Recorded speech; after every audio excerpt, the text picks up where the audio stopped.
Hi all welcome to ക്രിക്കരീന. കഴിഞ്ഞ വർഷത്തെ IPL കിരീടം സ്വന്തമാക്കിയത് KKR ആയിരുന്നു. പക്ഷേ ഈ വർഷത്തെ IPLൽ അവർ മോശം പ്രകടനമാണ് നടത്തിയിട്ടുള്ളത്. അജിങ്ക്യ രഹാനയ്ക്ക് കീഴിൽ തിളങ്ങാൻ അവർക്ക് കഴിഞ്ഞിരുന്നില്ല. അതുകൊണ്ട് തന്നെ കാര്യമായ അഴിച്ചുപണികൾ ഇത്തവണ നടത്താൻ കൊൽക്കത്ത ഉദ്ദേശിക്കുന്നു എന്ന റിപ്പോർട്ടുകൾ നേരത്തെ പുറത്തേക്ക് വരുന്നുണ്ട്. ഏതായാലും കൊൽക്കത്ത ഇത്തവണത്തെ ഓപ്ഷന് മുന്നേ റിലീസ് ചെയ്യാൻ സാധ്യതയുള്ള 5 താരങ്ങളുടെ ഒരു ലിസ്റ്റ് പുറത്തേക്ക് വന്നിട്ടുണ്ട്. ഇത് കേവലം സാധ്യതാ ലിസ്റ്റ് മാത്രമാണ്, ഇങ്ങനെ സംഭവിക്കണം എന്നില്ല. എന്നിരുന്നാലും ആ ലിസ്റ്റ് നമുക്കൊന്ന് പരിശോധിക്കാം. ഒന്നാമത്തെ താരം അത് അജിങ്ക്യ രഹാനെയാണ്. കഴിഞ്ഞ തവണ കൊൽക്കത്തയുടെ ക്യാപ്റ്റൻ സ്ഥാനം വഹിച്ചത് രഹാനെയാണ്. എന്നാൽ ഒരു ബാറ്റർ എന്ന നിലയിലും ക്യാപ്റ്റൻ എന്ന നിലയിലും രഹാനെ നിരാശപ്പെടുത്തി. അതുകൊണ്ട് തന്നെ ടീമിലെ സ്ഥാനം അദ്ദേഹത്തിന് നഷ്ടമായേക്കും എന്നാണ് റിപ്പോർട്ടുകൾ. പുതിയ ഒരു ക്യാപ്റ്റനെ കൊണ്ടുവരാനാണ് കൊൽക്കത്തയുടെ ഒരു പദ്ധതി. ഇനി രണ്ടാമത്തെ താരം അത് ക്വിന്റൺ ഡി കോക്കാണ്. 3.6 കോടി രൂപ നൽകിക്കൊണ്ടായിരുന്നു കൊൽക്കത്ത ഈ താരത്തെ സ്വന്തമാക്കിയത്.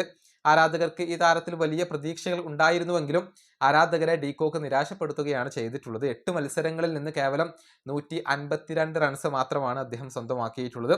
അതുകൊണ്ട് തന്നെ കൊൽക്കത്ത ഈ താരത്തെ റിലീസ് ചെയ്യാനാണ് സാധ്യത. ഇനി മൂന്നാമത്തെ താരം അത് സ്പെൻസർ ജോൺസൺ ആണ്. 2.8 കോടി രൂപ നൽകിക്കൊണ്ടായിരുന്നു കൊൽക്കത്ത ഈ ഫാസ്റ്റ് ബൗളറെ കൊണ്ടുവന്നത്. എന്നാൽ 29കാരനായ ഈ താരത്തിന് തിളങ്ങാൻ കഴിഞ്ഞില്ല.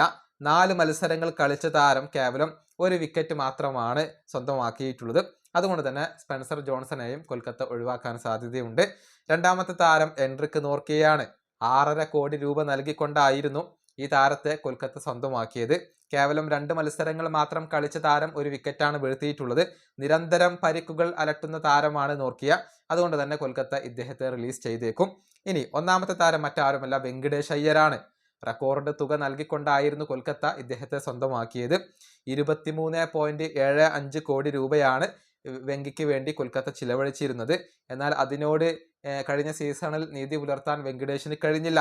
അതുകൊണ്ട് തന്നെ ഇദ്ദേഹത്തെ ഒഴിവാക്കാൻ ഫ്രാഞ്ചൈസി തീരുമാനിച്ചിട്ടുണ്ട് എന്നത് പല മാധ്യമങ്ങളും റിപ്പോർട്ട് ചെയ്ത ഒരു കാര്യമാണ്. താരത്തെ ഒഴിവാക്കുന്നതിലൂടെ വലിയ ഒരു തുക കൊൽക്കത്തയുടെ പേഴ്സിൽ ബാലൻസ് ആയിക്കൊണ്ട് വരും എന്നത് അവർക്ക് അനുകൂലമായ ഒരു ഘടകമാണ്. ഇതൊക്കെയാണ് 5 താരങ്ങളുടെ ഒരു സാധ്യതാ ലിസ്റ്റ് ആയിക്കൊണ്ട് വരുന്നത്. ഇതുമായി ബന്ധപ്പെട്ട നിങ്ങളുടെ അഭിപ്രായങ്ങൾ നിങ്ങൾക്ക് കമന്റ് ബോക്സിൽ പങ്കുവെക്കാം. ഈ വീഡിയോയുടെ അവസാനിപ്പിക്കുന്നു. അടുത്തൊരു വീഡിയോയിൽ കാണാം.